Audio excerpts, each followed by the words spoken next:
Je suis ravie de vous retrouver pour une nouvelle vidéo qui va être totalement posée. Je suis vraiment par terre avec mon ordi et ma petite tasse de café. Aujourd'hui, j'espère que ce sera une petite mine d'or pour vous, mais je vais vous montrer comment on peut se cultiver sans lire. J'adore ce genre de contenu où il y a plein justement de références, de vidéos, de podcasts, etc.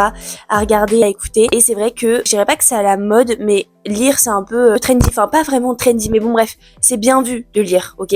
Moi je trouve ça génial, j'ai toujours adoré lire. Quand j'étais petite, je devais lire genre 5 livres par semaine facile, j'adorais ça. J'ai un peu du coup été débordée avec les études, etc. Et là j'ai repris un vrai rythme où je lis tous les jours. Donc je suis trop contente parce que ça m'avait manqué et que je trouve que c'est tellement apaisant, ça a plein de bienfaits. Mais j'ai aussi besoin d'autres sources parce que de toute façon les livres ça te dit pas l'actualité non plus et ça te donne pas tout. C'est pour ça que j'adore essayer de me cultiver un peu tous les jours sur plein de choses différentes. Enfin bon bref, il y a plein de choses dans cette vidéo. Donc j'espère que vous êtes bien accrochés et pour tous ceux qui n'aiment pas lire, je vous conseille de regarder parce que j'aurai plein d'autres choses à vous donner. Je me suis juste permise de recadrer un peu parce que je vous avoue vous étiez dans toute ma chambre, genre là littéralement. Bref, j'ai fait une vidéo sur TikTok avec toutes mes lectures du mois de janvier et de février, mais donc là ça va pas du tout être le sujet. Il faut savoir que je tiens une note avec justement toute, j'appelle ça culture, voilà, c'est hyper basique. Ça me permet d'avoir une trace et c'est vrai que parfois je me dis mais faut pas non plus que ce soit une course, enfin moi vraiment je regarde tout le temps des trucs, j'ai tout le temps un truc dans les oreilles, etc. Et c'est intéressant quand même de pouvoir prendre du recul et je me suis dit qu'en plus du coup cette vidéo ça serait l'occasion pour moi de prendre aussi du recul sur tout ce que j'ai pu voir, écouter, etc. Donc première catégorie, il y aura 4 catégories, podcast, série, film, YouTube. Premier, les films, j'étais trop contente parce que c'est vrai que j'en ai vu quand même pas mal. Je sais pas si j'en ai pas oublié d'ailleurs. Ah si, je sais ce que j'ai oublié. Pour commencer, j'ai regardé The Truman Show. J'ai regardé un peu des classiques.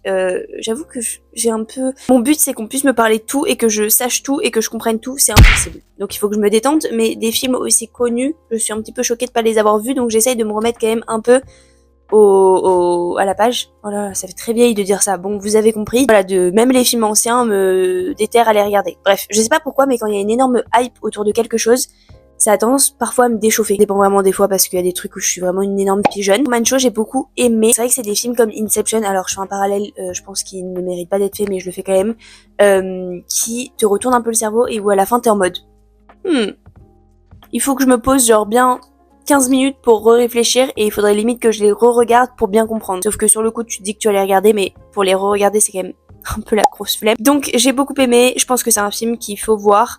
Ça en dit beaucoup, enfin ça en dit long sur notre société et même actuelle, donc j'ai vraiment aimé. Ensuite j'ai regardé Plancha. Alors Plancha c'est la suite de Barbecue.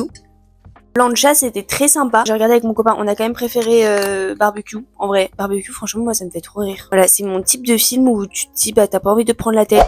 Ensuite j'ai regardé Avant toi. Alors Avant toi c'est un film plus une romance sur Netflix il me semble.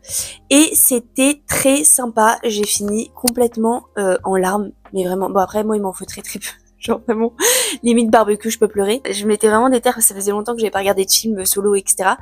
Et en fait, j'ai fini dans un état, mais c'était pas possible. Mais c'était très bien.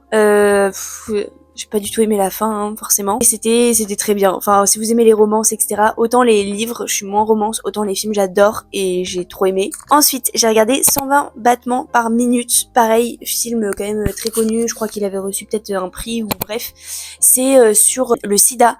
Donc c'est un film qui est très fort. J'ai regardé dans l'avion en partie et j'avoue que j'ai fini en pleurs aussi. C'est un sujet qui est primordial, qui est pas assez, je trouve qu'on en parle pas assez. Ça se passe vraiment dans les années où on en parle encore moins, où c'est encore plus tabou, où il y a pas assez de prévention, où il y a pas encore beaucoup de solutions. Je vous avoue que je sais pas s'il y en a plus à l'heure actuelle, je suis vraiment pas renseignée beaucoup sur le sujet, mais ça m'a énormément touchée, ça m'a permis aussi d'en savoir plus.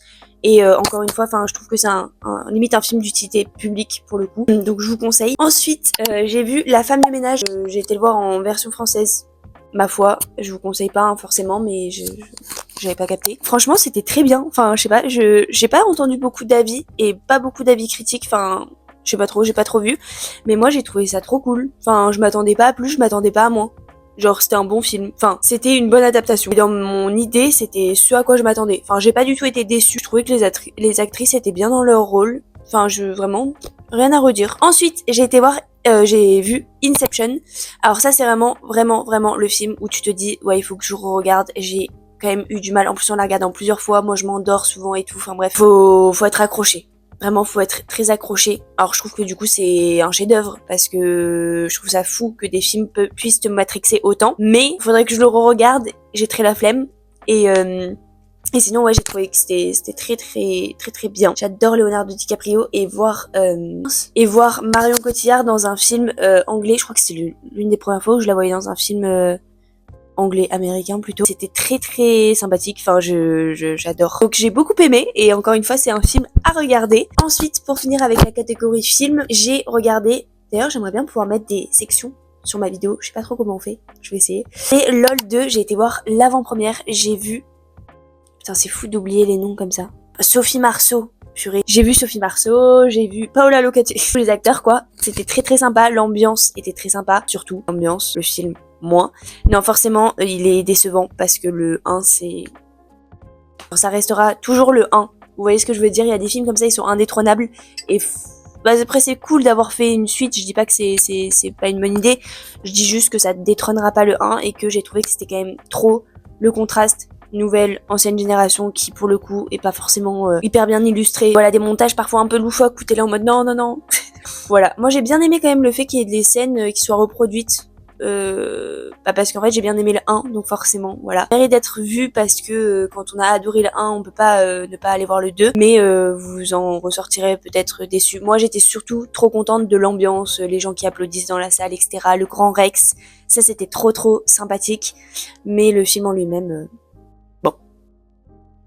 En vidéo YouTube, j'adore regarder YouTube. Je suis une énorme consommatrice de YouTube quand je me prépare le soir, quand je veux faire du montage, parfois je mets une vidéo derrière, etc. Je vais vous parler de vidéos YouTube précises que j'ai vues, mais également de deux youtubeuses, je pense, de deux youtubeurs que j'aime beaucoup. En premier, j'ai regardé Blast. Alors Blast, c'est une chaîne que j'adore. J'ai regardé Légende de Guillaume Play, donc ça décortique un peu le phénomène Guillaume Play. Je suis moi-même une consommatrice de Légende. Je l'ai été. Pardonnez-moi. Après avoir vu cette vidéo, je savais déjà que Guillaume Play c'était pas le mec forcément hyper sympathique à suivre. Il fallait mieux boycotter son travail et sa personne. Mais c'est vrai qu'après Blast, après cette vidéo, j'étais vraiment en mode non. Il y en a plein d'autres, des podcasteurs, et même si il y a certains de ces invités qui étaient intéressants, etc., pour moi ça a un peu tout chamboulé ma vision du truc et je me suis vraiment dit on se fait un peu prendre pour des cons parfois. Donc j'ai dit au revoir à Légende avec cette vidéo, donc très intéressant. Ensuite, la face cachée de OnlyFans de Gaspard G, j'ai beaucoup aimé. J'adore les vidéos de Gaspard G. Voilà, c'était hyper complet, hyper intéressant. C'est quand même un phénomène qui prend tellement d'ampleur dans notre génération, les plateformes de contenu, etc. Il y a tout un tas de personnes maintenant qui se revendiquent agents, etc. Et ça fait vraiment réfléchir à tout ça. Moi, j'ai adoré en fait son enquête. C'était vraiment poussé. Voilà, donc je vous conseille. Je réagis au mariage de Lady Diana de Stéphane Bern. Non mais les gars, fallait voir ma tête quand j'ai vu que Stéphane Bern, il avait une chaîne YouTube. J'ai trouvé ça extrêmement drôle. Ce qui est un peu moins drôle, c'est que je crois que c'est un affreux personnage en réalité. J'ai eu ouï dire qu'il était vraiment détestable, donc je ne sais... Enfin, je l'ai jamais vu en vrai, donc je ne peux pas dire grand chose sur ça. Mais bon, bref, j'ai regardé sa vidéo et j'ai trop aimé, vraiment. J'ai trop aimé, j'ai trouvé le concept trop drôle. Enfin, genre j'adore en fait les gens qui sont plus âgés, kiffer des trucs de notre génération et les faire. Parce qu'il y en a tellement justement qui vont dans la critique alors que c'est trop cool. Et il y a plein de choses qui sont trop cool qu'on fait. Et du coup, voir des vieux qui genre se prennent de passion pour des choses qui sont plutôt de notre génération, je trouve ça trop sympa. Et j'ai trop aimé, voilà. Puis ça se voit qu'en vrai il est tellement calé sur le sujet. Enfin... fou. Ensuite, j'ai regardé l'histoire du pire traître de France sur du coup le maréchal Pétain de Poisson Fécond. J'ai beaucoup aimé. Alors il y a plein de vidéos. Par exemple, j'ai regardé une vidéo avant-hier sur Picasso d'un mec. Alors du coup, je vais pas vous donner en plus son nom, etc. Mais pour le coup, j'ai pas du tout aimé la façon dont il parlait, les musiques et tout. J'ai trouvé sa vidéo trop lourde à regarder. Enfin, vraiment, j'ai pas apprécié. Pour le coup, Poisson Fécond, à chaque fois, j'adore. Et voilà, ça nous rappelle à quel point ce fut un traître. Et donc les les trois youtubeurs que j'ai à vous recommander, c'est tout d'abord, alors Anaïs, les tribulations d'Anaïs, c'est une daronne, là vraiment ça n'a rien à voir avec la culture, etc. Récemment, le dimanche, je me pose devant ces vidéos et j'adore, je sais pas, je la trouve trop choupette. C'est une maman, elle a 2 enfants, elle a une maison trop belle, elle est trop mignonne en fait et j'adore, genre... Encore une fois, vous voyez, c'est une daronne qui fait des vidéos sur YouTube, je trouve ça excellent. Enfin, la manière dont elle est faite est excellente, parce que je dis pas que toutes les daronnes sont excellentes, mais elle est trop mignonne et juste J'adore sa chaîne YouTube, genre vraiment je regarde toutes ses vidéos et tout, je l'adore. Ensuite, deuxième youtubeur, c'est Clément Vitrorowski, je suis désolée, je ne sais pas du tout lire son nom, je le trouve excellent, j'adore ses décryptages. En plus, il a quand même de fortes compétences et connaissances en art oratoire, donc ce qu'il dit, tu sais que ça sort pas de ses fesses, et ça j'adore. Et ensuite, j'ai beaucoup aimé, j'ai regardé une de ses vidéos, je sais plus sur quoi c'était. Ah oui voilà, j'ai regardé l'affaire Epstein de Anaïs du Coulonard, donc je vous conseille autant la vidéo que la youtubeuse, j'adore cette fille. Elle décrypte aussi des affaires judiciaires, donc moi ça m'intéresse vachement. C'est vrai que c'est très choquant sa vidéo. L'affaire Epstein est très très choquante, je trouve. Enfin, en tout cas, j'adore ses vidéos et celle-ci était très bien aussi. Ah oui, je sais, les gars, j'ai trop de choses en fait. J'ai regardé une autre vidéo de Sofiane sur l'histoire de Timothée Chalamet et justement ce soir, je vais voir son nouveau film qui est Partie Suprême, donc j'ai trop hâte, je vous en dirai des nouvelles. Mais du coup j'ai regardé toute sa bibliographie et je trouve ça trop cool parce que du coup je vais voir un film de lui, donc au moins je suis bien au courant de tout. Et j'adore, enfin je le trouve hyper inspirant ce mec, genre ouais, je trouve qu'en fait ce qui ressort de la vidéo c'est que c'est vraiment un bosseur et que genre il gère grave. Enfin, puis c'est un bon acteur et tout, j'ai trop aimé. Et j'ai trop aimé Sofiane, sa façon de parler. Je sais pas, j'ai bien aimé aussi. Alors ensuite, du coup, on passe à la catégorie série. Série, j'en ai vraiment pas beaucoup. J'en ai regardé deux, dont une qui est pas vraiment une série en vrai. J'ai regardé La Grande Classe de Pierre Ninet avec Pierre Ninet et Mouloud. C'était sympathique. Enfin après je vous avoue que ça m'a vite gavé toute cette promo autour de Gourou, il y en avait vraiment de partout. Genre j'ai pas trop regardé alors que parfois je regarde quand même les interviews et tout. Là j'étais un peu en mode bon. Surtout que je suis allée voir Gourou. Bah d'ailleurs oui, j'ai pas noté non plus, je suis allée voir Gourou et j'ai pas tant aimé. Enfin franchement Pierre Ninet joue certes bien mais le film était très long, avec des détails parfois pas nécessaires, etc. Bref, donc j'ai regardé ça, c'était sympa, sans plus. Et j'ai regardé sur Netflix His and Hers. Ça, j'ai trop aimé. Purée, mon accent anglais, on repasse. Mais His and Hers, enfin, His and Hers. Et pour le coup, c'était génialissime. Je l'ai regardé en 2 jours. Pareil, j'avais une copine qui l'avait regardé et du coup, ça m'a grave chauffé. Parce qu'avant, j'étais une énorme consommatrice de séries. Maintenant, un peu moins et je pense que c'est pas plus mal parce que quand je suis dans une série, après, j'arrive pas à m'arrêter. Mais celle-là, elle était incroyable. C'est une mini-série super, donc je vous la conseille. En termes de podcast, je vous avoue que j'ai regardé j'en ai fini un aussi ce matin, de Carla Gebali, je crois que c'est ça. Je pense que vous voyez. Alors j'ai regardé Scandale sur l'abbé Pierre. Ah oui, franchement je vous conseille. J'ai trouvé le podcast génial. C'était une victime du coup de l'abbé Pierre qui témoignait, qui maintenant est âgée. C'était terrifiant.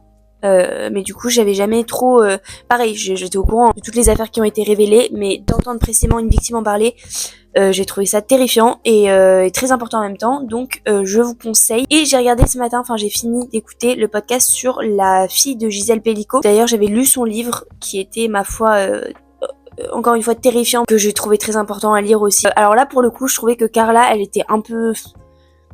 je veux pas critiquer voilà, mais j'ai trouvé que vraiment parfois, je sais pas comment dire, genre il y avait pas c'était pas hyper naturel, enfin les questions étaient bonnes et les réponses étaient bonnes, mais c'est vrai que parfois c'était un peu voilà, genre on parle quand même d'un truc qui est hyper grave, qui est l'affaire d'une vie et parfois j'ai trouvé les questions pas hyper pertinentes. Là je n'avais plus de batterie sur mon téléphone, je parlais dans le vide, donc je disais oui, j'ai trouvé que parfois c'était pas hyper naturel et pas forcément ultra bien placé. J'ai aussi d'ailleurs regardé l'interview du coup de Gisèle Pellico par Hugo Décrypte qui était ma foi très intéressante aussi. Et voilà du coup pour ma culture du mois, enfin un peu de 2 mois, et vous avez vu j'ai pas forcément tout enregistré, tout noté. Contente que ce soit des contenus qui soient intéressants, qui me permettent de cultiver, etc. Et c'est ça aussi que je veux montrer du coup à travers cette vidéo, c'est qu'il y a plein de choses à regarder, à voir, qui peuvent vraiment nous apprendre, nous apporter des choses. Donc voilà, n'hésitez pas à me dire si vous avez des recos, notamment de podcasts, je serais trop preneuse. J'espère que cette vidéo YouTube vous aura plu. J'ai vu qu'on était 200, enfin quasiment 200, genre on est 159 abonnés et il y a plus de 200 vues sur 2 vidéos. Je suis trop contente. Pour moi YouTube c'est vraiment un plus, mais si ça peut se développer c'est génial parce que c'est l'une de mes plateformes préférées. Donc je suis trop contente que ça puisse potentiellement vous plaire. N'hésitez pas à me dire ce que vous en avez pensé. Si ce genre de vidéo vous plaît, je pense que j'alternerai de toute façon entre vidéos un peu posées et vidéos plus vlog, plus dans ma vie. Et voilà. Du coup on se dit à dans 2 semaines.